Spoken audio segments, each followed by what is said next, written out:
Welcome back. Sit down, please. No, on the chair. Sorry, I should have been more specific.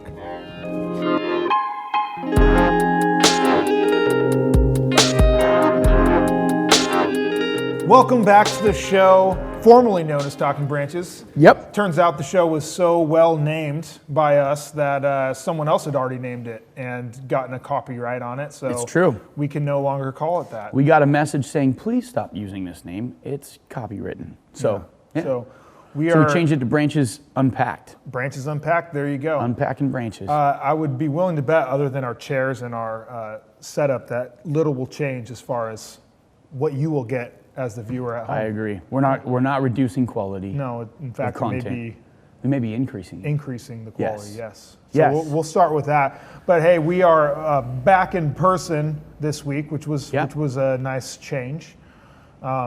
Miss doing that. It's good to see people. Yeah, for sure. Yeah. Yeah, and we're going to be continuing doing that in the future, God willing, and we're looking forward to that. But we're going to continue giving you guys content at home to watch, Sunday services as well as this show and other things throughout the week. So look forward to that. But we continued our series, Better For It, this week. You talked about, you started out the message, you started talking about some less than ideal circumstances in your family life, which, you know, I'm sure only relates to you and your family. So I don't know if it was hard for you guys at home to kind of get a grasp on what that may look like. But no, in all seriousness, the dysfunction of families is all too prevalent. Yeah. And dealing with that can be very difficult and challenging and frustrating. Yeah. And especially around the holidays, which we just got out of, I think. Right. It's just magnifying glasses on, you know, everything family around that time, and you're just reminded of it. And this time of year, you can easily feel like, well, shoot, worn down, like I had to go through that again. And then you start maybe even thinking, like you expressed yesterday, just like, hey, I wish things were better. Yeah. You know, I wish things could be more easy for my family. And there's also, I don't want to venture and say that's like a terrible feeling, because I think it is a good reminder, and we can talk about this a little bit more, but I think it's a good reminder that there is an ideal family. There's an ideal pretty much for everything, and when sin gets in the way of our ideal, oftentimes we're reminded that there's something kind of in the way of our perfection. We strive for that perfection. We want that perfect image of our family, and we may never realize it. We'll likely never realize it this side of heaven, but it does give us a reminder of that there is a perfection out there that, you know, where you can look at something and be like, that's not what it should be. I think that's right on. There's something in us that identifies broken relationships as wrong and hurtful. There's a reason why it hurts when our life is off track or when our relationships aren't the way we want them to be. And the reason is because we are kind of hardwired to desire that right relationship. So the very fact that we as a human race and as individual humans can identify when something is unjust, the very fact that we can see injustice and identify it is evidence that we have something imprinted on our hearts that tells us what is just. And that comes from our Creator, that comes from where we came from, that comes from God, from being in perfect union with one another and in perfect union with our Creator. And so our desire to see things be done correctly, our desire to see wrongs righted, injustice judged, that desire it comes from our Heavenly Father. And so, yeah, I think you're right. In a lot of ways, when we identify that something's wrong, we're also identifying who we were made by and where we come from, and and that idea of what's ideal was given to us by God. Right. And I think that's a great segue into the next talking point we have. But I do feel like it's so evident, like you talked about, in relationships, because God is a very relational God. and he desires for, like you said, to be in perfect union with his people, which obviously is impossible this side of heaven, but we strive for that. And so when we see it in other people, we see divorce and we see just brokenness and hurt amongst family members not talking to each other and all that stuff. It's so obviously like horrible that we're just so made aware of that in relationships, and it's really sad to see it, and it's very, very common and difficult. But with that, you talked about going to God and kind of what that relationship looks like. And a lot of times our relationship with God looks like, okay, we have something difficult in our life. God, how can you fix this? Which may not necessarily be the way it should go. And I wrote down that it's kind of like we treat God as like a vending machine. Like, well, I need something, I'm thirsty. Let's go, put a couple quarters in there and get something to help your thirst. Whereas really, it was meant to be more of a relationship and a walking with, kind of like a human vending machine. Kind of, not really, but talk a little bit more about that. Well, I think a lot of times we expect or hope or wish that God would change our circumstances, our scenario, our situation, that God would just snap his fingers and grant a wish or grant a desired end, when what's so interesting is that we live living in a broken world that is separated from God, that is broken by sin, which was our decision, and our disobedience with God. We will experience difficulty. And even when you look at the story of God, there's time and time again where God doesn't rescue people from the circumstance they're in, but he walks with them through it. And so I kind of quoted even that book. We're going on a bear hunt, you come up against an obstacle and you go, we can't go around it, can't go over it, can't go under it. You got to go through it. And oftentimes we need to go through our circumstance and rely on God to provide the peace that we need, the understanding we need, the strength that we need, and go through it with him relationally, which grows our faith, which grows our trust in him, which is ultimately where faith really comes from. It's trusting that God is with us, that God is for us and not against us. And all the while keeping in mind, reminding ourselves constantly that we weren't made for this world. Right. We're made for eternity. And what happens in this world, what happens temporarily, it pales in comparison to what happens eternally. And so it is that relationship. It is that walking through the tension, walking through the hard situation with him, relying on him and trusting him. And that grows our faith, and that grows our relationship with him.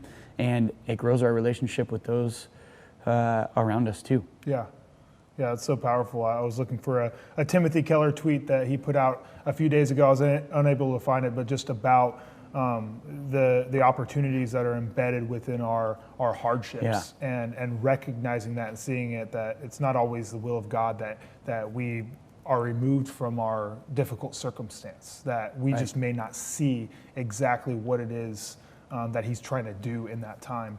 And that's not really up to us, and that's part of submission to God and surrendering. And it's so hard. Yeah. But submission and surrender is always hard. Right. But when you look at the Christian life, when you look at what it means to follow Jesus, it is a life of surrender, faith, and trust in someone who knows more, and someone who created everything, knows the beginning, knows the end, and knows everything in between. And that's not a one-time decision necessarily. That's a decision, I mean, you know this. That's a decision where when you come up against a situation, a circumstance, or an obstacle, it's almost daily you make the decision, okay, am I going to trust God, or am I going to trust my performance? Right. Am I going to trust Jesus' perfection, or my striving to try and be perfect even though I know I'm far from it? And while that's counterintuitive, there is so much freedom in that surrender. Yeah. There is so much freedom in allowing what God has already done to define us, to give us our strength, to give us our understanding, as opposed to relying on our own just hard work Right. to bring us our value, or to rescue us from our circumstance. Right. And really, like I said on Sunday, what we're really looking for in our difficult seasons of life, which all of us have, what we're really looking for is peace in the midst of that. Right. You know, even if nothing changes, if I have to go through this situation, there's no way out of it, give me peace while I'm, paying my dues, or while I'm paying my penance, or whatever it is. And that's not always the case. But sometimes we're going through situations that are a result of our own actions, and we really can't escape it. And so, God, I need you to give me the peace to get through it, which is really what I think Paul was talking about in his letter to the Philippians. Absolutely, yeah. I think we seem blindsided a lot of times when difficult times come our way. And ironically, a lot of times too, when they are our doing. Yeah. We're like, shoot, I didn't see that coming. It's like, well, yeah, you did, but not always, Right. But a lot of times it's like that. And there's a lot of times where the people closest to you warned you. Right, exactly. That's so true. But I guess understanding that difficult circumstances are a fact of life, and they're not like a challenge to God's goodness or God's sovereignty or anything like that. Yeah. But like everybody throughout history, like nobody's promised an easy life, like at any capacity. In fact, it's pretty much guaranteed that you won't have one. Right. So like, why should we be ill prepared for that? Which kind of brings us into our next thing. But before I get there, in one of the scriptures you shared, Paul talks about rejoicing. And he emphasizes it again by saying it again and again. I say rejoice, and that's a difficult ask.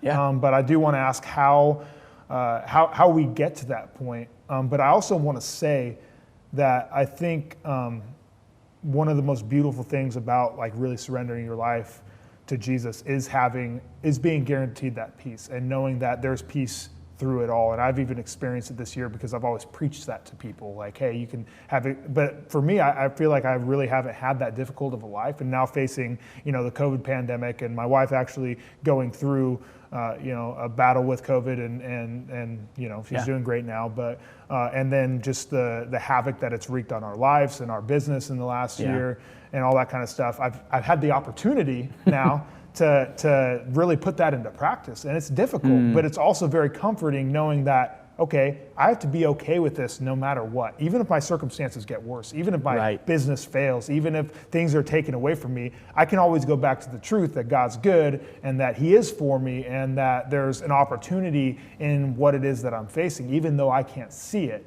And that's been very, very helpful and eye-opening for me. And you don't find that anywhere else. Like, you can have peace in anything. Well, look, everything that's temporary is temporary. Right. And so if our hope and our peace comes from anything that can be taken from us, which is just about everything we can see and touch, right. and we're learning that now through this season. If our hope and our peace is based on something that can be taken away from us, then at some point we will lose hope and we will lose peace. But if our peace and our hope is found in something that's constant, this is the difference between wishing and hoping for something, and then versus putting our confidence in our Father in heaven, who never goes away, who's always there, who's constant, who's a solid foundation. If our hope is in something that can't be taken away, think about this. If our salvation is based on Jesus' performance and His perfection and not ours, no one can take His perfection away from us. No one can take His performance away from us. Our performance can drop. We can get worse. We can get angry. We can make bad decisions. Jesus lived a perfect life. He died a death in our place to pay for our brokenness. That can't be taken from us. So if our hope is in that, it doesn't matter what happens in the temporary. We don't lose that hope. We don't lose that peace. We don't lose that confidence, because what we've placed it in is permanent. It's forever. It's eternal. Right. That's so good. There's a lot of ways I want to go with that, but I want to keep on topic here. And you talked about basically how pain's inevitable. How can we kind of prepare ourselves, knowing that's true?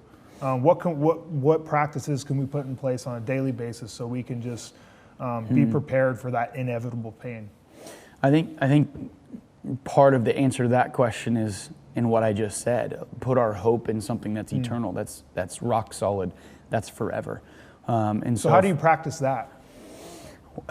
Yeah, it's shifting your perspective from a temporary one, from our money, from our status, a lot of the stuff we've been talking about from this series, from a business you own, from a job you have, from a relationship that you may have.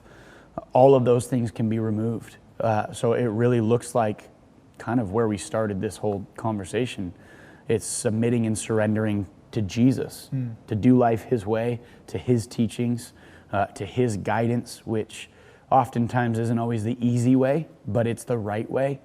So it's placing our trust in Him and not in our stuff or in our accomplishments. Which is a daily practice. It's as a well. daily It's not like decision. Yeah, it's not just a one-time prayer, although that can be a very meaningful beginning. Yes. But it is just the beginning. Yeah. You know, praying and saying, I think it's significant to speak out loud, and the Bible talks about it, and just to proclaim with our mouth that Jesus is Lord and that He's our Savior and that I'm in need of help, that I'm broken and I'm sinful. Those are powerful words to begin the journey, but it is a daily practice of submission and surrender. So submit and surrender to Jesus, shift your perspective from temporary to eternal, and then I would say, get yourself around other people who have that perspective as well. In other words, be in community with other people who are following Jesus. That's our mission as a church, to be an authentic community following Jesus. And so if you're not experiencing that, if you're not in that, you're not being encouraged, challenged, and reminded daily to keep that eternal perspective and to stay submitted and surrendered to our Father in heaven. Yeah. I think something just on a real practical level that I've been practicing this year is just identifying things in my life, whether it's money, whether it's some sort of goal or ambition I have, whether it's some like item that I want to buy or car or something like that, or even something that I own already. And I go through and I think, like, if I were to lose that, like, would I be okay? If I were to lose that, if I were to not accomplish what I want to accomplish, would I be okay with that? Yeah. And if the answer is ever no, then that may be something that you need to identify. Or if there's something in your life that you're like, if I were to lose that, if I were to lose that person, if I were to lose that relationship, or if I were to lose that car, if I were to lose that job, I just would be completely flattened and ruined. And those are things where you got to be like, all right, God, I got to give those things to you, because those things are an idol in my life. And as long as they're my source of, hope, then He can't be. Right. It was a few weeks ago. I think it was before Christmas. We talked about idolatry and putting God, or putting something in the place that God should hold in our life, which is at the top of our priority list. And when we do that, it all gets messed up. So that's a good check to just ask yourself, hey, am I putting something am I holding something more important than God? And if so, how can I fight that? Right. And I think, I feel like a lot of times during these talks, we kind of come back to a similar point, and that's really because, the gospel is pretty simple. Yeah. And if you go back, especially what we talked about today a lot, is surrender. I mean, if you can get that part right, like, the dominoes all fall. What we talk about here on a week in and week out basis, 99% of it is going to be encompassed within like a surrendered walk with Jesus. Yeah. And giving your life over to Him and having Him be your source of hope and your source of joy. I mean, that's really, when we distill everything down, that is the Christian faith, it kind of comes down to that.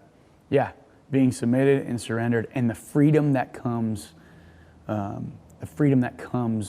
when we're in that posture is incredible. Yeah. Because when you do lose things, it doesn't cripple you. Right. Because the one thing that you're hopeful in and that you put all your confidence in cannot be lost. Yeah. So It's pretty cool. Yeah, that's amazing. And the scary part is that I see a lot of times, especially amongst Christians, is that we can do everything else without the surrender component.